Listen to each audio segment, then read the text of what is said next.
I'm not complaining. Just saying that I was on hold for about a half hour on the Statehood show. Very interesting radio show. Someone, he seems to be somewhat emulating the late great Rush Limbaugh. He's on the morning from 6 to 9 in, it used to be, I guess, local in the Philadelphia area. Now he has a national show. And I've been enjoying his show. Well, I is when he started the national show, and I was about to get on the show. And again, I'm not complaining. I'm commuting to work, but I only have a few minutes, so I'll have to try to make this quick. I have about 15 minutes till I get to work. All right, there we go. We're back live.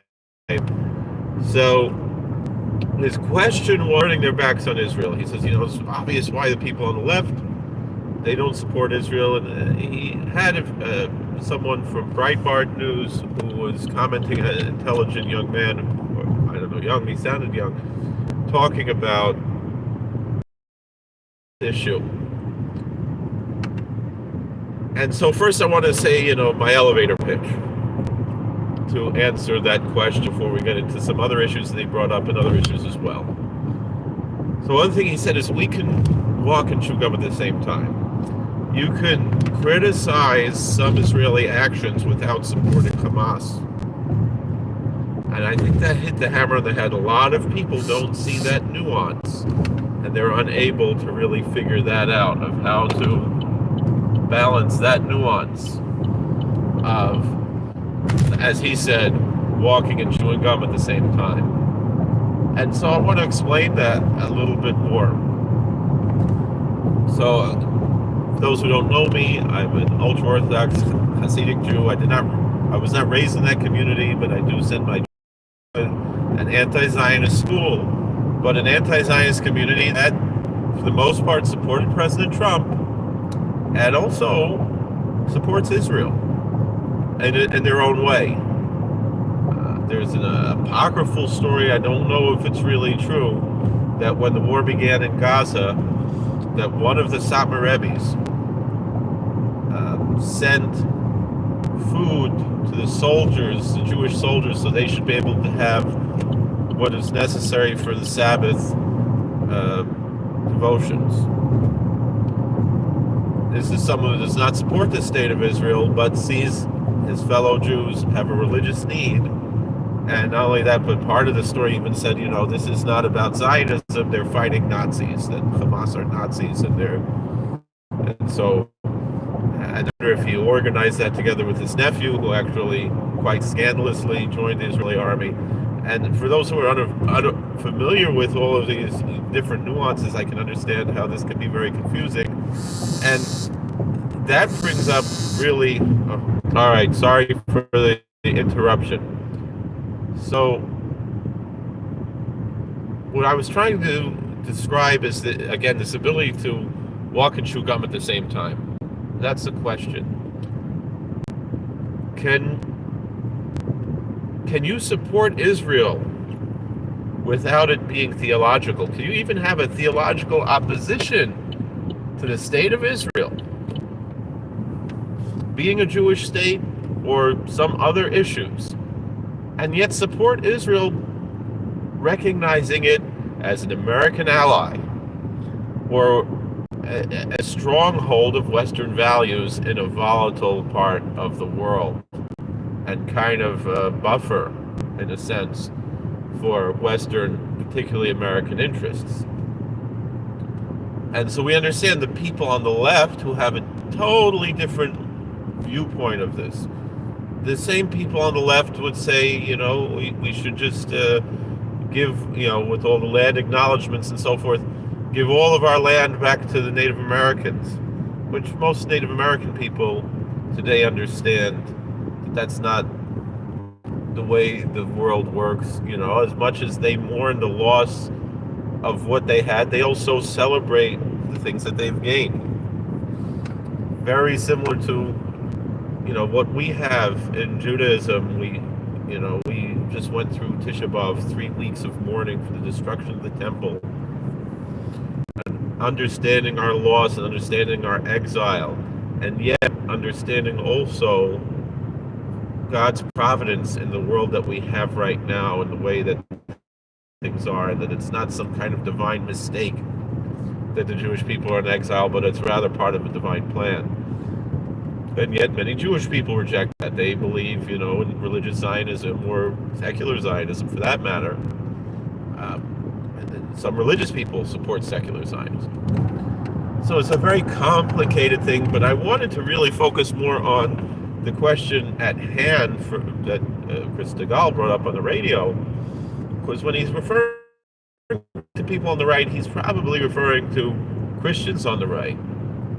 And I think the most notable issue was, although I did not see the whole interview, I would like to watch it, was the very noteworthy interview between Senator Ted Cruz, who's probably my favorite senator, and has been for a long time, and someone who I really wanted to be president in 2016, and Tucker Carlson. And you have a lot of people, saying, "Oh, Tucker Carlson is an anti-Semite." That Tucker Carlson is not an anti-Semite.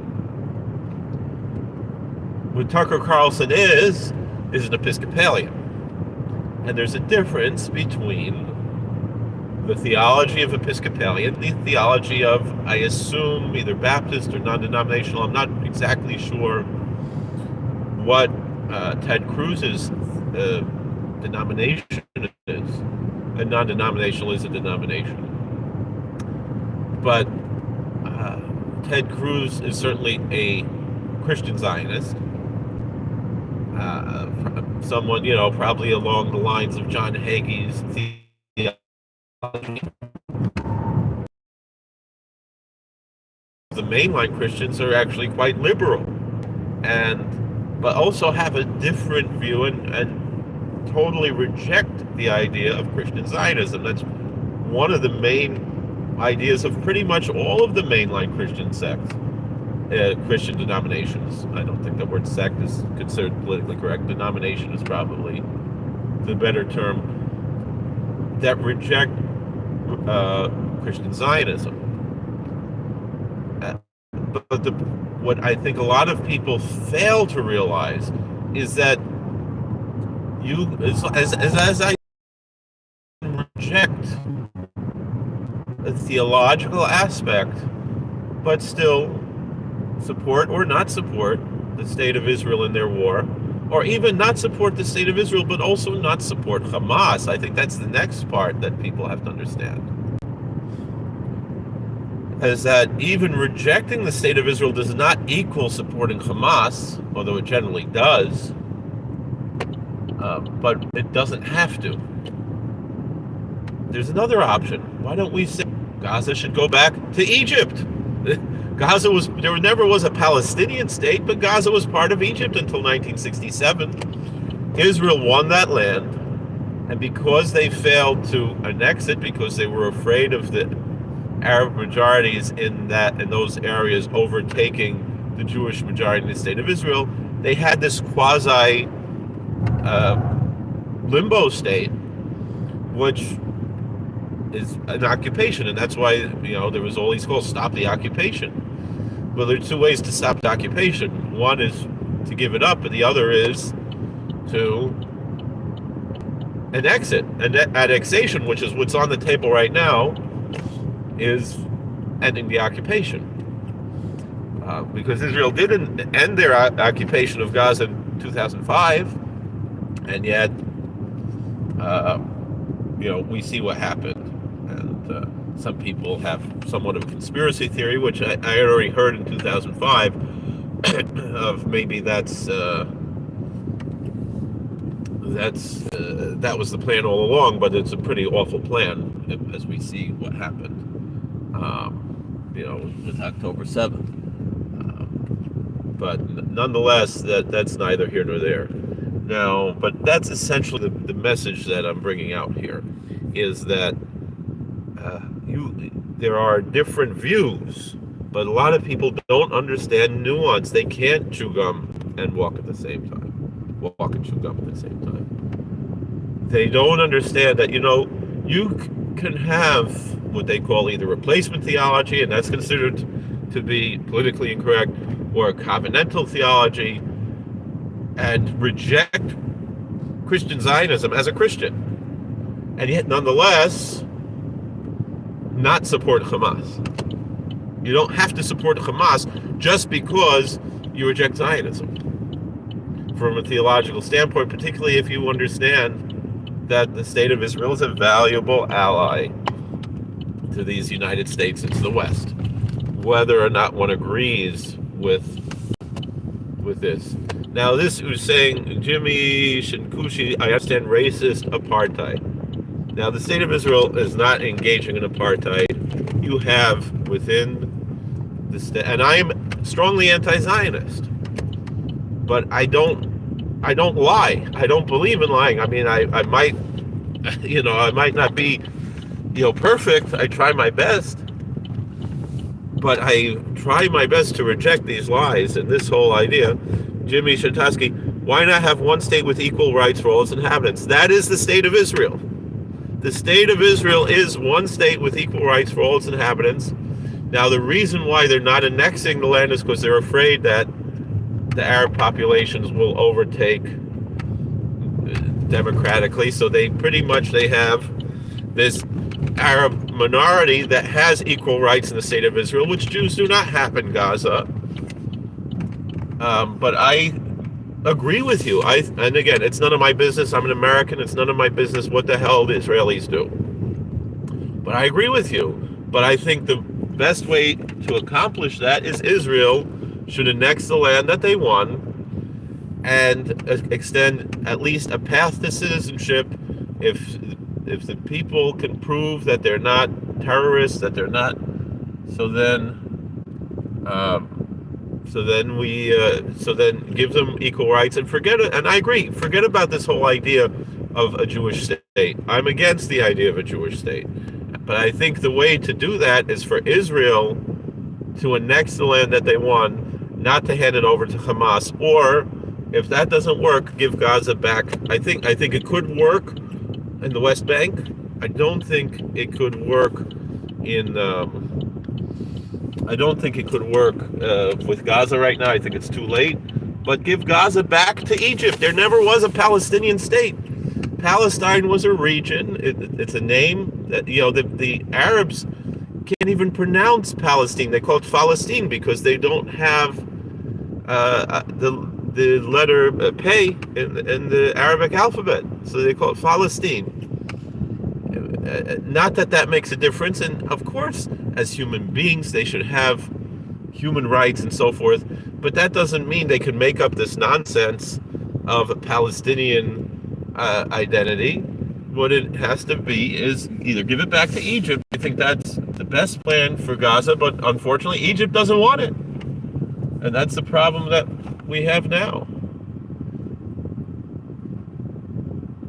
Is that Egypt doesn't want their land back. And that's been the problem since 1982 when Egypt took back the rest of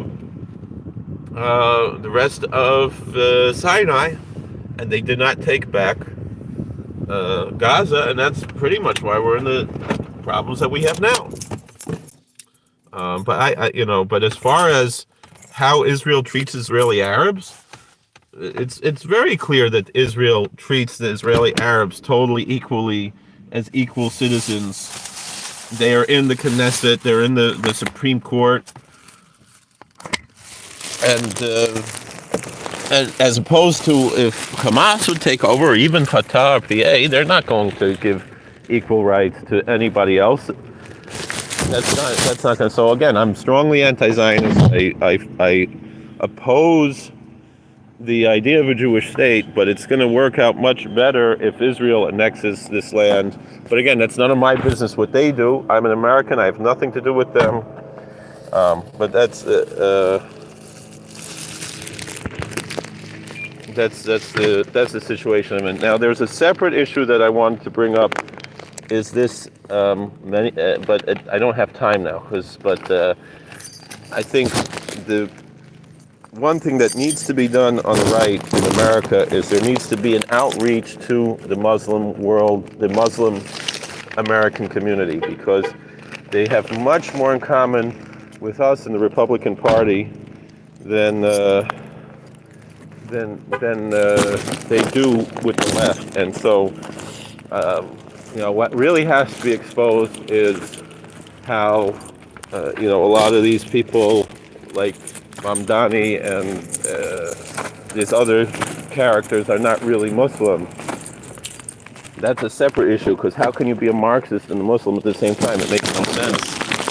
But that's a totally separate issue that we're going to have to address at a different time, because I got to go to work. All right, God bless you.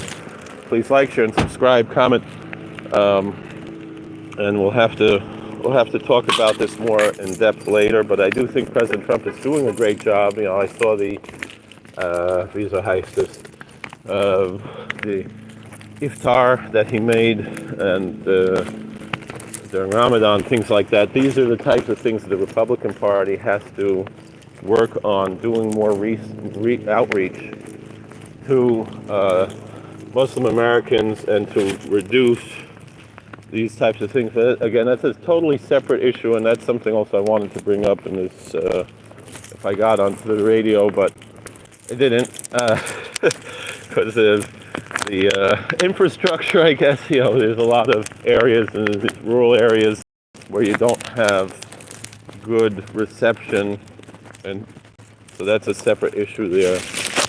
God bless. Please like, share, and subscribe, comment. We'll have to talk about this later, and I'll probably make a more in-depth video, not a live stream. But thank you all for watching. But and I'd be happy to talk about all these other issues. But and if what you're saying is true, Jimmy, then I definitely I'm upset about that. But part of that has to do with similar to what happened in America, which again, that was what the Democrats did. We're dealing with the situation. If there wasn't a Pearl Harbor, there wouldn't have been a Hiroshima. If you understand that, and that doesn't, that's a different issue. All right, and there are a lot of bad things America did during that time related to that. But that's a different issue. I don't have time now. I'm about to lose reception going into work. God bless. Please like and subscribe, comment. We'll see you later. Morning.